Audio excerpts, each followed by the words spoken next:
माननीय श्री शिवपाल यादव जी।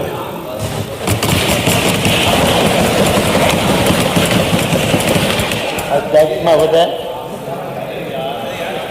आज भाजपा सरकार सदन में 2047 का सपना लेकर आई है। वार 2047 यानी जब आज के नौजवान अपने बच्चों को स्कूल छोड़ रहे होंगे, तब सरकार कह रही है हम तब विकास करेंगे। मान्य ये है। और जो मान ले जवान थे वे बूढ़े हो गए, बच्चों के बच्चे हो जाएंगे, वो छोड़ेंगे। और इन्हें 22 सालों में इनके लिए क्या सोचा? आज जो जवान हैं बूढ़े हो जाएंगे और बहुत से लोग तो इसमें से रहेंगे नहीं, खर्च हो जाएंगे, तो उनका क्या लाभ मिला? मैं पूछना चाहता हूँ उनको क्या लाभ मिला? तो ऐसे विजन से क्या लाभ? विजन होना चाहिए ज़्यादा से ज़्यादा 5 साल का। और आप लोग 2047 का 22 साल,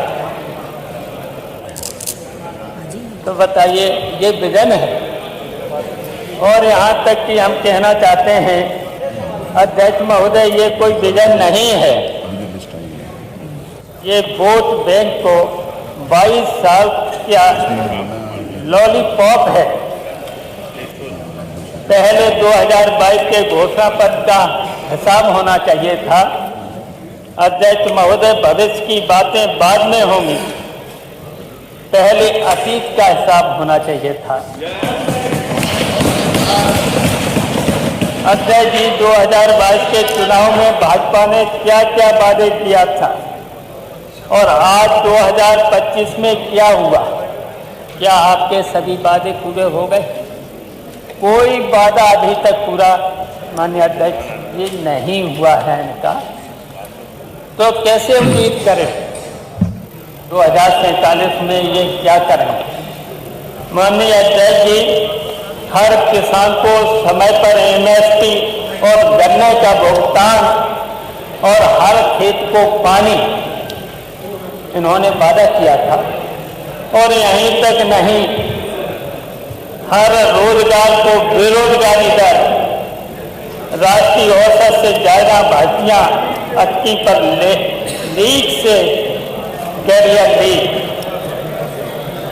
माननीय, हर किसान को समय पर MSP देना चाहिए था। इन्होंने वादा किया था कि हम किसानों की आय दोगुनी करेंगे, और दोगुनी की जगह आधा भी किसान को नहीं मिल रहा है। तो इस तरीके से किसानों की लूट हो रही है, उसको भी नहीं रोका है। हर युवा को रोजगार, बेरोजगारी दर, राष्ट्रीय औसत से ज़्यादा भर्तियां, अक्की पर पेपर लीक से कैरियर लीक। हर गांव में 24 घंटे बिजली, गांव तो छोड़िए शहरों में भी कटौती 90 के दशक की याद दिलाती हैं। ये आज से पहले जब 90 में हम देखते थे, उससे भी कहीं कहीं गांव में बिजली नहीं जा रही है। हर जिले में मेडिकल कॉलेज, गांव तो छोड़िए शहरों में कटौती 90%। हर जिले में मेडिकल कॉलेज आ जाए निर्माणाधीन, आज में स्टाफ नहीं, बाकी सिर्फ बोर्ड लगा है।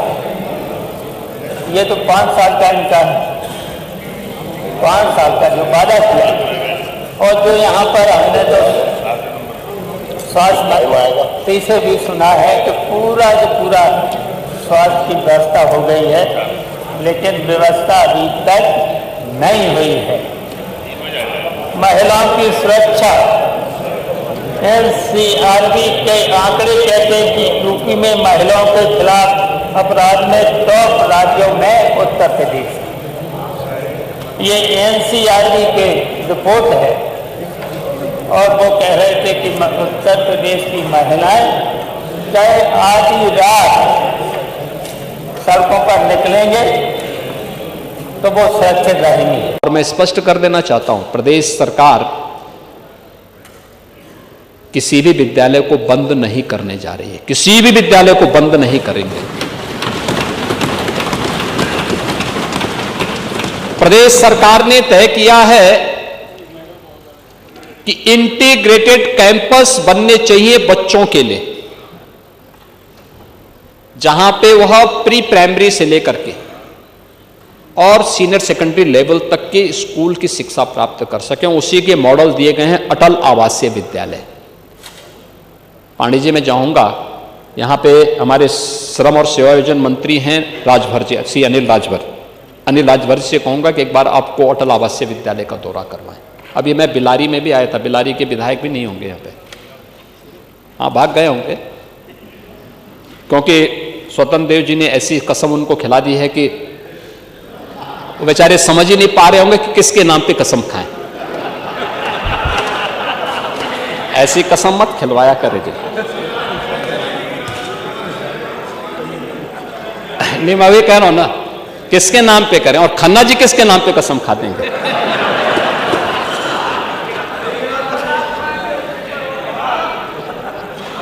ये स्थिति है, ऐसा मत किया करिए भाई। आप तो घर में जो है आप पता नहीं किन स्थितियों में रहते होंगे, लेकिन खन्ना जी के बारे में और कम से कम हमारे ये फहीम इरफान के बारे में तो आपको सोचना चाहिए।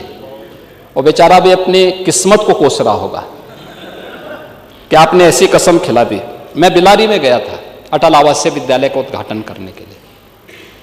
आप देखिए ना उन बच्चों की,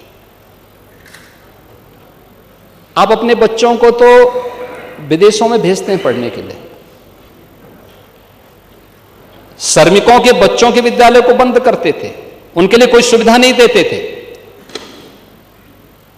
आज श्रमिकों के बच्चों के लिए, निराश्रित हो चुके बच्चों के लिए अटल आवासीय विद्यालय हम बना चुके हैं। और यही नहीं बना रहे हैं, कैंपस जो हम बनाने जा रहे हैं, अभी सीएम अभ्युदय विद्यालय, पीएम श्री विद्यालय और सीएम कंपोजिट विद्यालय एक मॉडल बनने जा रहे हैं। कस्तूरबा गांधी विद्यालयों को भी अपग्रेड किया गया। 8वीं तक थे, गरीब परिवारों की बच्चियां पढ़ती थी, 12वीं तक की बच्चियां उसी कैंपस में पढ़ेंगी। सभी प्रकार की सुविधाओं को वहां पर सरकार ने उपलब्ध करवा दिया है, ये भी वहां पे उपलब्ध कराई गई। और 29,000 से अधिक जिन विद्यालयों की बात कर रहे हैं, 27,000 विद्यालय हैं, 27,000 विद्यालयों को हमने स्वेच्छा से इस बात के लिए कहा कि जो विद्यालय चाहेंगे, 50 से कम छात्र हैं तो 1 किलोमीटर के दायरे में, 1 किलोमीटर का दायरा बहुत लंबा नहीं होता। पांडे जी आप 4-4 किलोमीटर जाते थे, क्यों बच्चों के भविष्य के साथ खिलवाड़ कर रहे हैं। उन विद्यालयों को इंटीग्रेटेड कैंपस, छात्र शिक्षक रेशियो ठीक हो जाए, छात्र शिक्षक रेशियो कम से कम 3 शिक्षक जरूर हो उन विद्यालयों में। अगर छात्र संख्या ज्यादा है, शिक्षक की संख्या बढ़ाइए। हमने इस बात को कहा है कि 22 छात्रों पे 1 शिक्षक की उपस्थिति जरूर हो, यह अनिवार्य किया जाए। और बाकी जगह खाली होती हैं, अधियाचन भेजिए, हम आयोग के माध्यम से नई भर्ती करवाएंगे। शिक्षा आयोग नई भर्ती करेगा और ये समय पे होना चाहिए। लेकिन 3 से 6 वर्ष तक के राष्ट्रीय शिक्षा नीति के अंतर्गत, और ऐसा नहीं कि स्कूल पेयरिंग की स्थिति केवल यूपी के अंदर हो रही है, हिमाचल में हुई, कांग्रेस ने हल्ला नहीं किया। कर्नाटक में हुआ,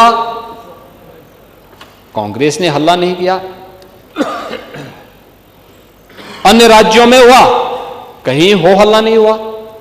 यूपी में हम कर रहे हैं कि नहीं, अच्छा कैंपस मिलना चाहिए, छात्र शिक्षक रेशियो ठीक होना चाहिए, शिक्षा की गुणवत्ता पे ध्यान दिया जाना चाहिए, क्योंकि जब छात्रों पे विशेष ध्यान देना है तब उन बच्चों के लिए शिक्षक उपलब्ध ना हो।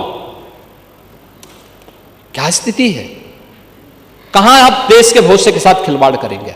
ऐसा नहीं कि पिछले 8 वर्ष में जो परिवर्तन किए गए इसके परिणाम आज नीति आयोग इसको स्वीकार करता है। मैं देख रहा था कि आप लोग जब गौ माता के साथ भी धोखा दे सकते हैं तो किसको नहीं धोखा देंगे आप?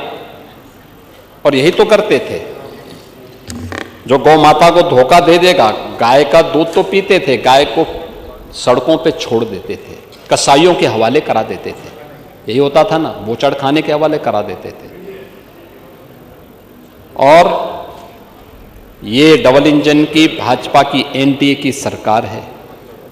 7,727 निराश्रित गौ आश्रय स्थल में आज 16,35,000 गोवंश रखा गया है। मुख्यमंत्री सहभागिता योजना के माध्यम से 2,46,426 गोवंश पशुपालकों को दिया गया है और प्रत्येक गोवंश का 1,500 रुपये हर महीने ये सरकार उन पशुपालकों को उपलब्ध करवा रही है, 50 रुपये प्रतिदिन के हिसाब से। और नंदनी कृषक समृद्धि योजना में डेयरी और दुग्ध उत्पादन हेतु 50% का योगदान भी दे रही है। आपने गाय का दूध पिया, लेकिन गाय के दूध को कहीं भी आपने उसके प्रति कृतज्ञता ज्ञापित कर सकेंगे?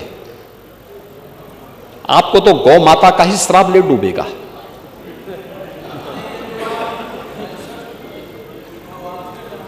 हाँ, आज चिंता मत करिए वे पांडे जी, मैं शिक्षा में भी आ रहा हूं, चिंता मत करिए, मैं वो भी बात बता रहा हूं। नहीं नहीं, ये श्राप तो आपको लग पाएगा। और इसलिए 27 में आने का सपना मत देखिए, इसलिए मत देखिए क्योंकि ये सरकार अपने आध्यात्मिक विरासत और प्रतीकों का भी सम्मान करती है और अत्याधुनिक विकास पे भी ध्यान देती है। ये सपना आपका सपना ही रहेगा। मुझे, आपका नाम माता प्रसाद पांडे है, लेकिन मैं पंडित श्यामनारायण पांडे की पंक्तियों को मैं पढ़ूंगा आपके सामने। उन्होंने कहा था, यूपी की जो विरासत है ना, यूपी की विरासत पर हर व्यक्ति नहीं बैठ सकता है, हर व्यक्ति नहीं पा सकता है। और उन्होंने कहा था कि ये महाकाल का आसन है, इस पर न किसी का शासन है। नित्य सिसक रहा कमलासन है, यह सिंहासन सिंहासन है। यह सम्मानित अधिराजों से अर्चित है राज समाजों से, इसके पदरज पोछे जाते भूपों के सिर के ताजों से। इसकी रक्षा के लिए हुई कुर्बानी पर कुर्बानी है, राणा तू इसकी रक्षा कर, यह सिंहासन स्वाभिमानी है। यह विरासत, ये वही विरासत है जो काशी में देखने को मिल रही है। आपको पीड़ा है, मैं जानता हूं, जो अयोध्या में देखने को मिल रही है आपको पीड़ा है, मैं जानता हूं, जो मां विंध्यवासिनी धाम में देखने को मिल रही है आपको इससे भी पीड़ा होगी, जो चित्रकूट में देखने को मिल रहा है आपको इससे भी पीड़ा होगी। क्योंकि ये मथुरा वृंदावन की भी चर्चा नहीं करेंगे, क्योंकि ये तो पहले 16 में ही बोल चुके थे कि हम लोग दुर्योधन का स्मारक बनाएंगे।